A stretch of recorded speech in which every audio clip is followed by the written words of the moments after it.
दोस्तों, अब हम लोग जो देखने वाले हैं वो है ऑर्गेनिक रिएक्शन मैकेनिज्म्स। बेसिकली ये वाले चैप्टर में हम ऑर्गेनिक जो है मोर देन 50% तो पूरी तरीके से खत्म कर डालेंगे। अलग अलग चैप्टर्स में इनका एप्लीकेशंस होने वाली है। तो अगर जनरल ऑर्गेनिक केमिस्ट्री के साथ अगर हम रिएक्शन मैकेनिज्म को मिला ले तो केवल इन दोनों पार्ट से ही बाकी हम लोगों का पूरा ऑर्गेनिक केमिस्ट्री का जो चैप्टर्स है वो चैप्टर्स का ज्यादातर रिएक्शन हम यहां पर कवर कर डालेंगे। ठीक है, तो ऑर्गेनिक रिएक्शंस क्या क्या होते हैं हमारे। सबसे पहला है addition.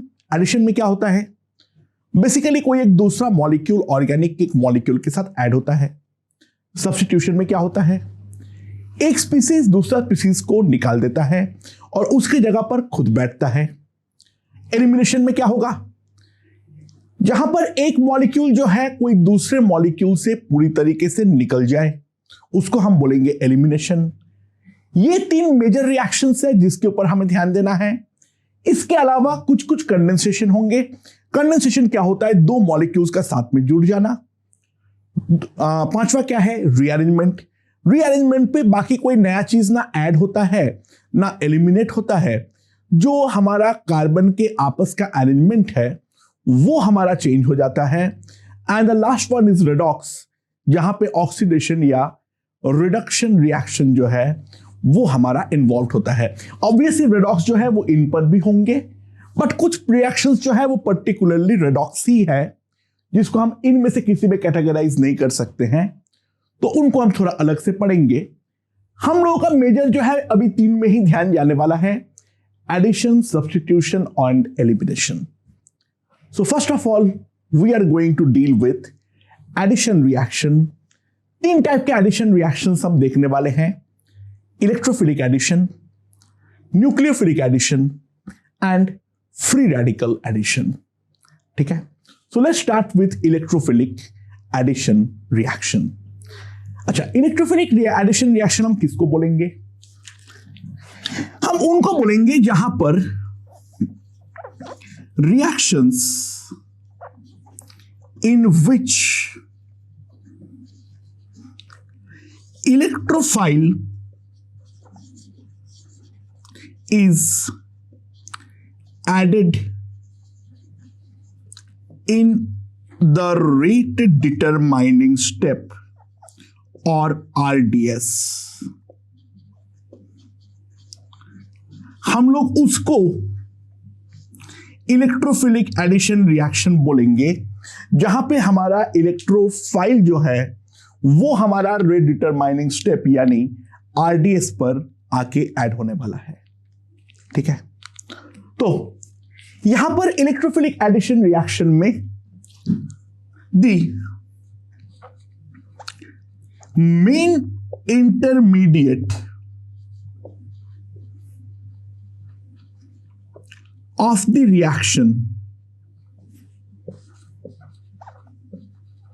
is carbocation, right? Okay, तो एक सिंपल एग्जाम्पल के थ्रू हम इसको समझने का कोशिश करते हैं। सबसे पहले मान लो हमारे पास मोस्ट सिंपल एल्कीन है, that is the ethene, CH2 double bond CH2 और उस पर मैंने डाला H plus followed by H2O। So what will be the product, ये वाले प्रोडक्ट जो है वो हमारा क्या बनने वाला है इसके बारे में देखते हैं। राइट, सो H प्लस जो है ऑब्वियसली बात है उसके पास वैकेंट ऑर्बिटल है, तो H plus is the electrophile due to vacant orbital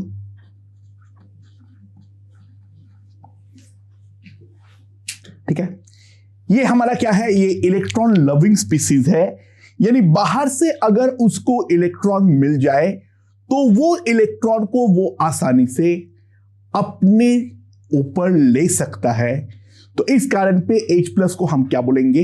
electrophile. अच्छा, इलेक्ट्रोफाइल को हम जनरली किससे रिप्रेजेंट करते हैं? In general we represent it as E+। हमेशा प्लस चार्ज होना जरूरी नहीं होता है। It is one way of representing the electrophile, nothing more nothing less, that's it. And on the other hand CH2, double bond CH2 is a electron rich species due to pi electron cloud. Due to pi electron cloud, it is the electron rich species. तो simple सी बात है, यहां पर अगर हम ध्यान दें, क्या जो CH2 double bond CH2 will act as a nucleophile.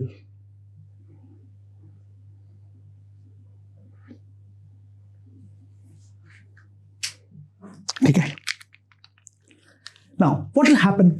हो क्या रहा है एग्जैक्टली? सबसे पहला स्टेप में जो होगा that is H+ collides with CH2 double bond CH2। ठीक है। तो यहां पर अगर मैं रिएक्शन के बारे में देखूं, तो ये वाला रिएक्शन जो है, this is a bimolecular collision. This reaction is a bimolecular collision. ठीक है। Now what will happen? H+ का साइज बहुत छोटा है, उस कारण पे H+ का काइनेटिक एनर्जी जो है वो हमारा काफी ज्यादा है। सो H+ in the next step transfers kinetic energy to the CH2 double bond CH2, और ये काइनेटिक एनर्जी किस पे कन्वर्ट होगा? ये काइनेटिक एनर्जी जो है वो हमारा will break the C pi bond. Obviously pi bond टूटेगा, ना कि सिग्मा बॉन्ड। सिग्मा बॉन्ड का स्ट्रेंथ पाई बॉन्ड से कहीं गुना ज्यादा होता है। तो टूटने की नौबत आएगी तो सबसे पहले डेफिनेटली हमारा पाई बॉन्ड ही टूटने वाला है। यानी ये वाला स्टेप को हम लोग कैसे दिखाएंगे? CH2 डबल बॉन्ड CH2, और सबसे पहले ये वाला पाई इलेक्ट्रॉन डेंसिटी हम दिखाएंगे। ये न्यूक्लियोफाइल बेसिकली अटैक जो हुआ है, अगर हम लिविस एसिड बेस के कॉन्सेप्ट पर जाएं तो H+ के वैकेंट ऑर्बिटल पे जो पाई बॉन्ड है वो अपना इलेक्ट्रॉन को डोनेट करेगा, और एक तरफ जो है वो हाइड्रोजन जुड़ जाएगा। इलेक्ट्रोमैग्नेटिक इफेक्ट की तरह सोचो तो एक कार्बन पे माइनस बनेगा, एक कार्बन पे प्लस।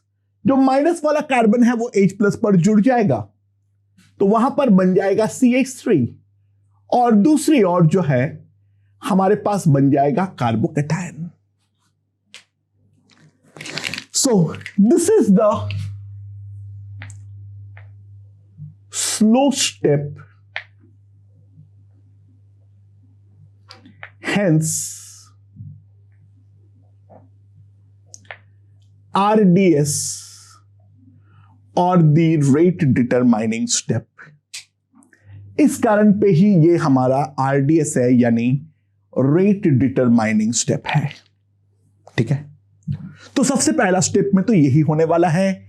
अच्छा, why it is very slow? Slow होने का कारण क्या है ये वाला रिएक्शन अगर कोई पूछे? बहुत सिंपल सी बात है। Reaction is slow as complete octet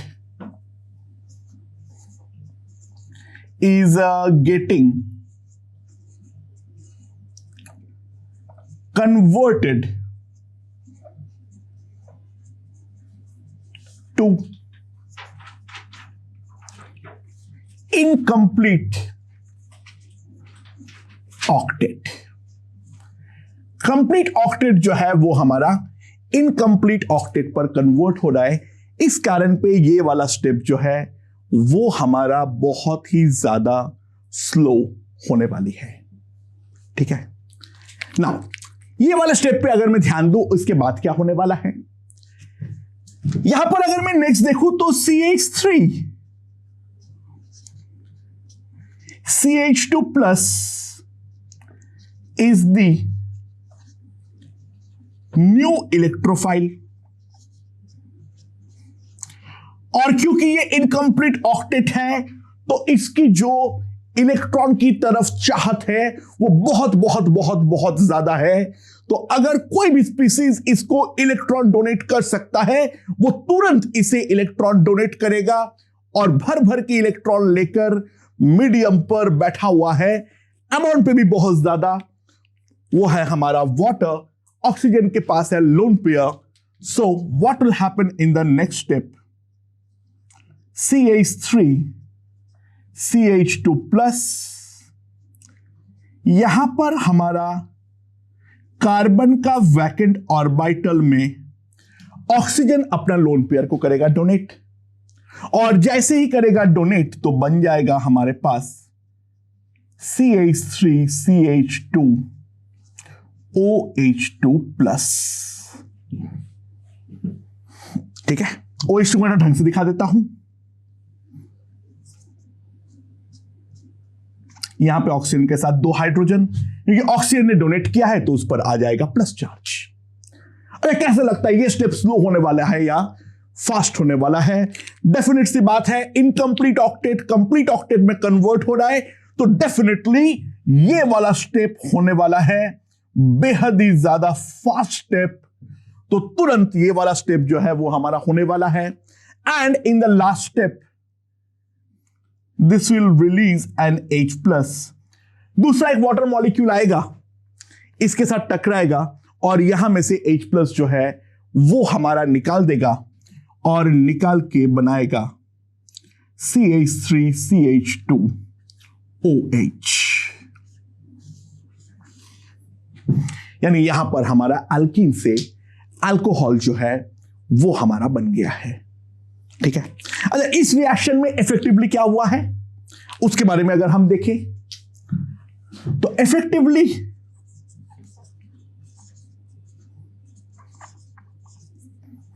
in this reaction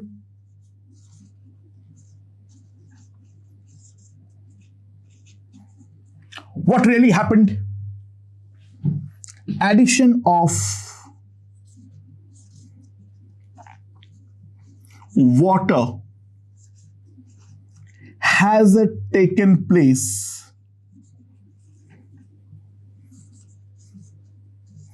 in alkene।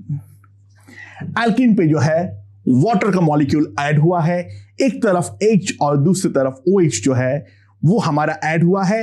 अच्छा OH माइनस का अटैक मत करवाना, वाटर के अंदर OH माइनस प्रैक्टिकली होगा ही नहीं, एसिडिक मीडियम का वाटर है। OH KW याद करने का कोशिश करो, OH माइनस का कंसंट्रेशन जो होगा that is going to be extremely low. तो ट्राई टू रियलाइज यहां पर जो वाटर का एडिशन होगा उस पे जो अटैकिंग न्यूक्लियोफाइल है सेकेंड स्टेप का वो हमारा H2O है, ना कि OH माइनस। तुम बोलोगे सर फर्क कैसे पड़ता है? फर्क बहुत सिंपल पड़ता है। अगर OH माइनस का अटैक इन्वॉल्व होगा, अगर OH माइनस का अटैक इन्वॉल्व होगा तो सिंपल सी बात है ये वाला स्टेप होने की जरूरत ही नहीं है। यहां पर ये रिएक्शन जो है वो टोटल 3 स्टेप में हो रहा है, जबकि अगर OH माइनस का अटैक करवाओगे तो रिएक्शन 2 ही स्टेप में हमारा समाप्त हो जाएगा, क्योंकि नेक्स्ट स्टेप में तो सीधा का सीधा OH हमारा यहां पर ऐड होने वाला है। तो अब मैं यहां पर एनर्जी डायग्राम ड्रॉ करूंगा, जो हम केमिकल काइनेटिक्स में बहुत ढंग से पढ़ चुके हैं। ठीक है, तो एनर्जी डायग्राम ड्रॉ करके देखते हैं जो क्या डिफरेंस हमारा पड़ने वाला है। ओके, अच्छा एक बात बताओ, थर्मोडायनेमिकली अगर हम बात करें तो एल्कीन और अल्कोहल में थर्मोडायनेमिक स्टेबिलिटी किसकी ज्यादा होगी? थर्मोडायनेमिक स्टेबिलिटी किसकी ज्यादा होगी? लॉजिकली एक बात को समझने का कोशिश करो। डेफिनेटली हमारा अल्कोहल का, the reason is pretty simple and straightforward. यहां पर पाई बॉन्ड है, यहां पर सारे के सारे सिग्मा बॉन्ड है, तो डेफिनेट सी बात है पाई बॉन्ड हमारा खत्म होके अगर सिग्मा बॉन्ड बन रहा है तो थर्मोडायनेमिकली ये रिएक्शन डेफिनेटली फेवर्ड होगा। सो सबसे पहले मैं इस रिएक्शन का थोड़ा सा थर्मोडायनेमिक्स के बारे में बात करूं।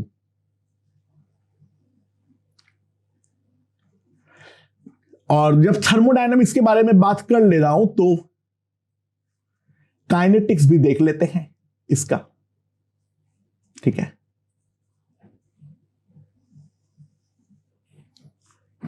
ओके, तो सबसे पहले जो है ये रिएक्शन जो है ये हमारा बाइमॉलिक्यूलर रिएक्शन है।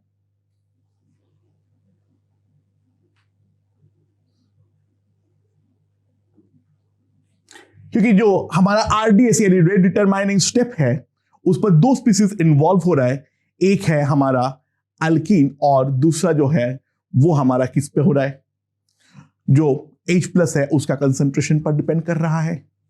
यानी मैं क्या बोलना चाह रहा हूं, जो हमारा रेट ऑफ रिएक्शन होगा that will be directly proportional to the concentration of alkene and also the concentration of H+. ये हमारा रेट ऑफ द रिएक्शन जो है वो हमारा होने वाला है। अच्छा, now kinetics point of view से पूरा समझ में आ चुका होगा। इससे ज्यादा काइनेटिक्स को लेकर हम कुछ बात नहीं करेंगे। हाँ, इतना बोल सकता हूं, फर्स्ट स्टेप हमारा RDS है, तो EA1 विल बी हाई। जो फर्स्ट स्टेप का एक्टिवेशन एनर्जी होगा वो हमारा हाई होगा, right. But EA2 and EA3 second and third step का जो एक्टिवेशन एनर्जी होंगे दैट विल बी प्रेटी लो। वो तो हमारा काफी ज्यादा ही कम होने वाला है। ठीक है, फर्स्ट स्टेप का एक्टिवेशन एनर्जी हाई होंगे, बट सेकेंड और थर्ड स्टेप का जो एक्टिवेशन एनर्जी होगा वो हमारा काफी ज्यादा कम होने वाला है। क्योंकि फर्स्ट स्टेप ही हमारा स्लो है, सेकेंड और थर्ड स्टेप तो डेफिनेटली काफी ज्यादा फास्ट है। एक में तो ऑक्टेट कंप्लीट हो रहा है और दूसरे में ऑक्सीजन का जो प्लस चार्ज है वो हमारा समाप्त हो रहा है। तो दोनों तरफ से हम देख सकते हैं दोनों स्टेप काफी ज्यादा अच्छी बात है। तो रिएक्शन डेफिनेटली हमारा फास्ट ही होने वाला है। Hope this point is absolutely clear to us. Now regarding thermodynamics, delta reaction H will be definitely less than 0, यानी ये वाला रिएक्शन जो है वो डेफिनेटली हमारा एक्सोथर्मिक जो है वो हमारा होने वाला है। ये वाला रिएक्शन जो है वो डेफिनेटली हमारा एक्सोथर्मिक जो है वो होने वाला है। एंड दूसरा अगर हम ध्यान दें, ये वाला क्यों हो रहा है by the way, pi bond जो है वो हमारा कन्वर्ट हो रहा है टू सिग्मा बॉन्ड। ठीक है, अच्छा, now what about delta S reaction? Entropy के बारे में क्या बोल सकता हूं, यानी ये वाला रिएक्शन में हमारा एंट्रोपी जो है वो कम होने वाली है या ज्यादा? What is entropy? The degree of randomness. तो जितने ज्यादा स्पीसीज इन्वॉल्व होंगे तो डिग्री ऑफ रैंडमनेस डेफिनेटली हमारा ज्यादा ही होने वाला है। तो try to realise addition reaction में हमेशा नंबर ऑफ स्पीसीज का नुकसान होता है या नहीं, यानी कम होता है या नहीं। ऑब्वियस सी बात है वो हमारा कम होता है। तो रिएक्शन का जो एंट्रोपी होगा वो हमेशा हमारा लेस देन 0 होगा। यानी ये मैं केवल इलेक्ट्रोफिलिक एडिशन के बारे में बात नहीं कर रहा हूं, मैं इन जनरल कोई भी एडिशन रिएक्शन के लिए बोल रहा हूं जो रिएक्शन पे हमेशा एंट्रोपिक लॉस जो है वो हमारा इन्वॉल्व होगा ही होगा। So due to loss in number of molecules, दो मॉलिक्यूल एक सिंगल मॉलिक्यूल में कन्वर्ट हो रहा है तो एंट्रोपिक लॉस तो इन्वॉल्व होगा ही होगा। And at a particular temperature we know जो delta reaction G will be delta reaction H minus T into delta reaction S। ठीक है, तो कुल मिला के डेल्टा रिएक्शन जी को हमें लेस देन 0 रखना है। तो for delta reaction G to be less than 0 T has to be, temperature जो है उसे हमें लो रखना ही पड़ेगा। The temperature has to be very very low. तो ये है हम लोगों की मेन मुद्दे की बात, यानी substitution reaction addition reactions are always favoured at the lower temperature as compare to high temperature. And ज्यादा टेम्परेचर करूंगा तो एडिशन रिएक्शन होना प्रैक्टिकली बंद हो जाएगा। Higher the temperature, lower is the spontaneity of the addition reaction. I hope this point is absolutely clear. अच्छा, अब अगर हम एनर्जी डायग्राम ड्रॉ करें इसका,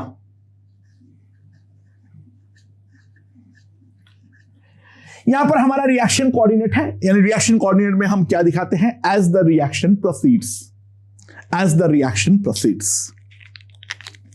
तो सबसे पहले हमारे पास क्या आ जाएगा, रिएजेंट आ जाएगा यहां पर। Now the first step will have a high activation energy, और जो पहला इंटरमीडिएट बनेगा वो पहला इंटरमीडिएट हमारा कार्बोकैटायन बनेगा, that is highly unstable.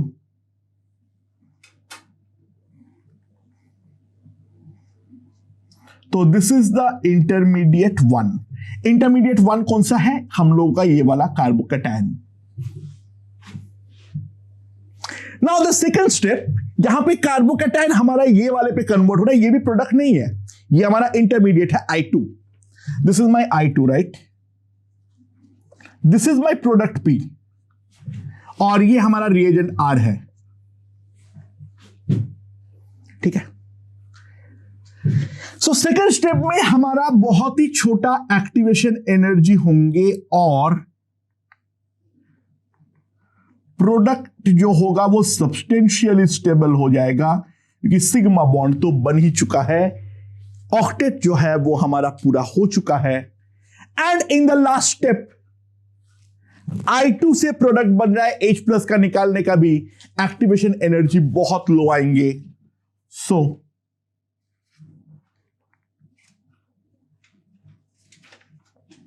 This is the product. Reaction net पे एक्सोथर्मिक है, वो हम साफ साफ देख सकते हैं, दो इंटरमीडिएट्स है। और ट्रांजिशन स्टेप कौन कौन सा है, ये है हमारा TS1, ये है हमारा TS2 और ये है हमारा TS3। अच्छा, ट्रांजिशन स्टेप और इंटरमीडिएट पे डिफरेंस क्या होता है? देखो, इंटरमीडिएट स्टेबल हो या अनस्टेबल हो, हमेशा हमेशा हमेशा उस पर कंप्लीट बॉन्ड होता ही होता है, उस पे कोई इनकंप्लीट बॉन्ड नहीं होगा ना। यहां से जब यहां पर बना है, इसके दौरान हुआ क्या है? अगर मैं ध्यान दूं यहां पर, तो दोनों कार्बन के बीच का बॉन्ड जो है वो हमारा वीकेन हुआ है, और कार्बन हाइड्रोजन के बीच में बॉन्ड का फॉर्मेशन चालू हुआ है। तो यहां पर इसके दौरान ये वाला कार्बन पे पार्शियल पॉजिटिव चार्ज डेवलप हो रहा है, क्योंकि ये हमारा इलेक्ट्रॉन को डोनेट कर रहा है, और क्योंकि हाइड्रोजन जो कि H+ था, उसका हमारा पॉजिटिव, उसको इलेक्ट्रॉन मिलते जा रहा है, तो उसका पॉजिटिव चार्ज का डेंसिटी कम होता जाएगा, तो प्लस से ये भी हमारा कन्वर्ट होगा डेल्टा प्लस पर। So this is my TS1, right? तो ध्यान देना है क्या, इसमें इंपॉर्टेंट बात क्या ध्यान देना है? Intermediates always lie at the minimas of energy diagram। अच्छा, मिनिमस के साथ मिनिमम वैल्यू का कोई संबंध नहीं है। यहां पे ऑब्वियस सी बात है, ये दोनों हमारा मिनिमा है, तो मिनिमस पे ही लाई करेगा इंटरमीडिएट्स। और दूसरा जो है transition steps lie at the maxima of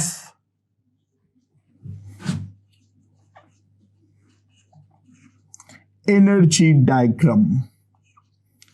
transition step जो है वो हमारा एनर्जी डायग्राम के मैक्सिमस पर ही लाई करने वाला है।